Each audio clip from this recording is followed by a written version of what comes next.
दोस्तों, उत्तर प्रदेश के मुख्यमंत्री योगी आदित्यनाथ ने उत्तर प्रदेश में 5 बड़े एक्शन लिए हैं और इन एक्शनों का प्रभाव इस तरह है कि अधिकारी केवल इधर से उधर भाग रहे हैं और हर महकमे का अधिकारी यह सोच रहा है कि मेरा काम जल्दी से जल्दी निपट जाए, नहीं तो योगी आदित्यनाथ के गुस्से से कोई नहीं बच सकता। योगी आदित्यनाथ की ये 5 बड़े एक्शन आने वाले समय में उत्तर प्रदेश पर इसका बहुत बड़ा असर पड़ने वाला है। क्या है ये 5 बड़े एक्शन, ये मैं आपको बताता हूं, लेकिन उत्तर प्रदेश की इन एक्शनों से पहले इस तस्वीर को देखिए। आज उत्तर प्रदेश में कैबिनेट की एक बैठक थी जिसमें तमाम कैबिनेट मंत्री, तमाम मंत्री उपस्थित थे, लेकिन 2 डिप्टी सीएम गायब थे। इससे तमाम अंदाजा लगाया जा रहा है। आप इस विषय में क्या सोच रहे हैं? 2 डिप्टी सीएम इसमें उपलब्ध क्यों नहीं थे? इस विषय को लेकर तमाम राजनीतिक दल अलग अलग बातें कर रहे हैं, लेकिन आप क्या सोच रहे हैं आप मुझे कमेंट बॉक्स में बताइएगा। दूसरी, ये वाली वीडियो जब आप देख रहे होंगे, ये वाली वीडियो जो आपके सामने आ रही है,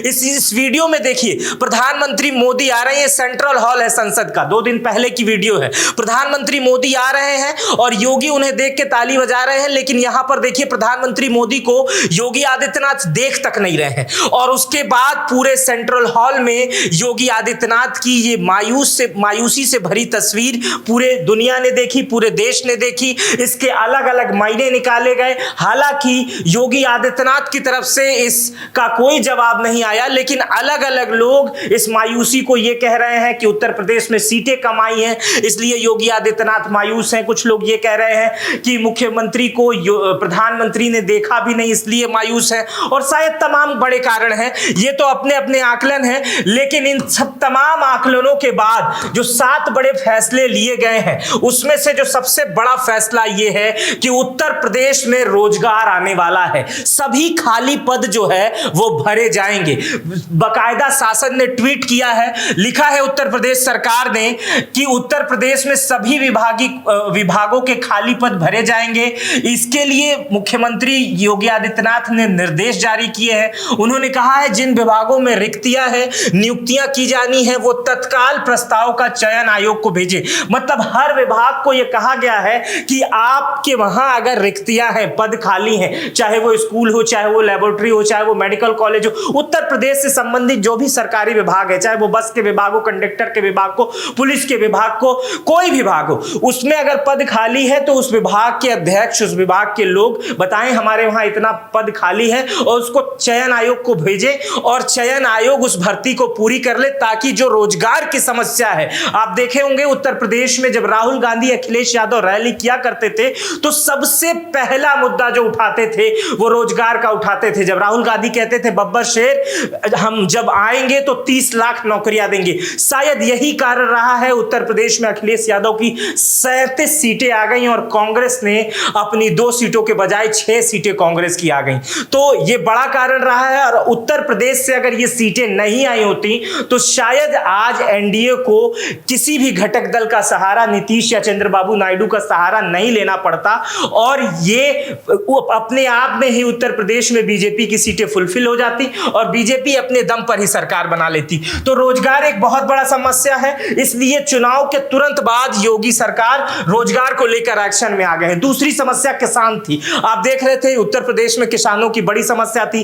किसान नाराज थे, पश्चिम से बहुत सारी सीटें गायब हो गई हैं, इसलिए किसानों की नाराजगी को भी उत्तर प्रदेश सरकार अब दूर करने में लग गई है। गन्ना किसान पश्चिम से बहुत ज्यादा आते हैं, तो गन्ना किसानों का भुगतान तुरंत कर दिया जाए, ऐसा सख्त आदेश दिया गया है कि जो भी भुगतान होने वाले हैं, बचे हुए हैं, पेराई से पहले उनका भुगतान तत्काल प्रभाव से कर दिया जाए। और एकदम सख्त लहजे में इसको योगी आदित्यनाथ ने कहा है कि इसको जल्दी से जल्दी पूरा कर लिया जाए। तीसरे नंबर पे जो बात कही गई है बिजली कटौती। अब बिजली कटौती, गर्मी का समय चल रहा था, चुनाव का समय चल रहा था, आप देख रहे होंगे, वो यही कारण था। उसमें लोग वोट देने जा रहे थे और कहीं बिजली ही नहीं थी, तो सरकार, जो विपक्ष में लोग थे वो कह रहे थे बताइए उत्तर प्रदेश में योगी जी कहते हैं हमेशा बिजली रहती है, हमेशा बिजली रहती, आज ही बिजली नहीं है, तो बहुत सारे वोट बिजली कटौती के ऊपर पड़ गए थे। तो इसलिए उत्तर प्रदेश सरकार ने ये कहा है, बाकायदा ट्वीट करके जारी किया गया है कि लू का मौसम चल रहा है, इस समय गर्मी को देखते हुए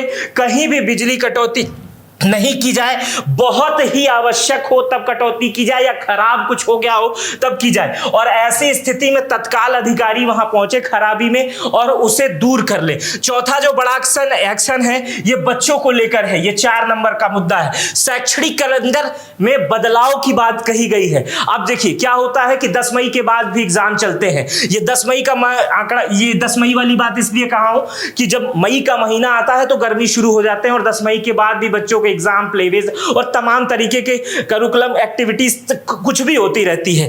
तो इसमें क्या होता है कि बच्चों को धूप लग जाती है, पेरेंट्स जाते हैं, उनकी तबीयत खराब हो जाती है, उनको लेने देने। तो अगले शैक्षणिक कैलेंडर में यह कहा गया है कि 10 मई से पहले सभी एग्जाम करा लिए जाएं, सारी चीजें हो जाएं, ताकि अचानक अगर धूप हो, तेज लू हो तो सरकारी आदेश में स्कूल को बंद किया जा सके। तो यह भी बच्चों के लिए सोचा है उत्तर प्रदेश सरकार ने। पांचवा जो बड़ा फैसला लिया गया है पानी को लेकर के। पानी की समस्या उत्तर प्रदेश में धीरे धीरे बढ़ती जा रही है। बुंदेलखंड की साइड में और भी बढ़ती जा रही है। हालांकि पूर्वांचल में ठीक ठाक पानी है, लेकिन जैसे जैसे आप पश्चिम की तरफ बढ़ेंगे पानी की समस्या एक बड़ी समस्या विकराल रूप ले रही है। इस समय पानी को लेकर जानवर भी परेशान हो जाते हैं, पंछी भी परेशान हो जाते हैं इन तत्काल प्रभाव से। तो इस समय कहा गया है कि पानी की समस्या अगर कहीं पे भी आ रही है, जो भी विभाग इससे जुड़ा हुआ है उसको तत्काल प्रभाव से ठीक करे, नहीं तो उन पर बड़ा एक्शन लिया जाएगा। एक पानी का मुद्दा भी चुनाव में देखा जा रहा था। जो छठवां समस्या है, उत्तर प्रदेश नहीं पूरे देश में 3 नए कानून आने वाले हैं। 3 नए कानून आने वाले हैं। इस कानून को लागू करने के लिए सीएम योगी ने कहा है कि केंद्र सरकार द्वारा समाप्त किए गए 3 कानून का उद्देश्य दंड देने का था, न कि न्याय देने का था। और योगी सरकार ने भारतीय न्याय संहिता से जुड़े 3 नए कानून को लागू करने के लिए जोर देते हुए यह कहा है कि कोर्ट में पेशी में हर जिले में वीडियो कॉन्फ्रेंसिंग एक हॉल की सुविधा होनी चाहिए, और दूसरा हर जिले में एक फॉरेंसिक इंस्टीट्यूट होना चाहिए, एक फॉरेंसिक लैब होना चाहिए, ताकि कोई भी अपराध हो वहां पर जांच हो सके, ताकि जो लोग हो, जो अपराधी हो, उनको जल्दी से जल्दी दंड मिल सके और जो उनसे न्याय जिन्हें मिलना है उन्हें जल्दी से जल्दी न्याय मिल सके। इसलिए उत्तर प्रदेश के सभी 75 जिलों में फॉरेंसिक लैब खोलने की बात कही गई है। और 3 नए कानून के पहले ही, चूंकि 1 जुलाई से 3 नए कानून आने वाले हैं, उससे पहले ही योगी सरकार की तैयारियां बहुत तेज हो गई हैं। और 7वां जो सबसे बड़ा मुद्दा था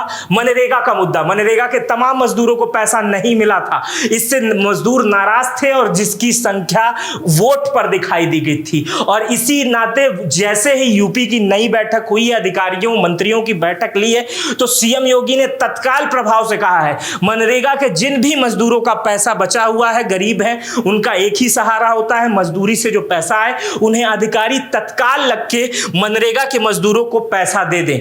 तो ये मनरेगा के मजदूर से लेके पानी, बिजली और बच्चों का ध्यान रखते हुए इस 7 फैसले में आप जब देखेंगे तो इसमें हर वर्ग का ध्यान रखा गया है। उत्तर प्रदेश में ऐसे फैसले 3 साल पहले राजनीतिक विश्लेषक कह रहे हैं कि इतनी तेजी से नहीं लिए जा रहे थे और न ही किए जा रहे थे, जैसे रोजगार की बात हो या इन सब चीजों की बात हो। लेकिन जैसे चुनाव के परिणाम बीजेपी को लेकर थोड़े खराब आए हैं, थोड़े खराब क्या बहुत खराब आए हैं, इससे योगी आदित्यनाथ की चिंता 2027 के चुनाव के लिए बढ़ गई है कि कहीं अगर उत्तर प्रदेश में अखिलेश यादव और राहुल गांधी की जोड़ी दोबारा आती है तो विधानसभा चुनाव पर भी इसका बड़ा असर पड़ेगा, जिसमें बेरोजगारी एक बड़ा मुद्दा होगा। और इसी मुद्दे के लिए सबसे ज्यादा जोर इस समय योगी आदित्यनाथ रोजगार को लेकर दे रहे हैं। फिलहाल ये 7 बड़े एक्शन आप किस रूप में देख रहे हैं, कैसे देख रहे हैं, मुझे कमेंट बॉक्स में बताइएगा। मेरा नाम मित्र प्रकाश है। इस वीडियो पर अपनी प्रतिक्रिया कमेंट में जरूर दीजिएगा। अपना बेहद ख्याल रखिएगा। बहुत बहुत शुक्रिया।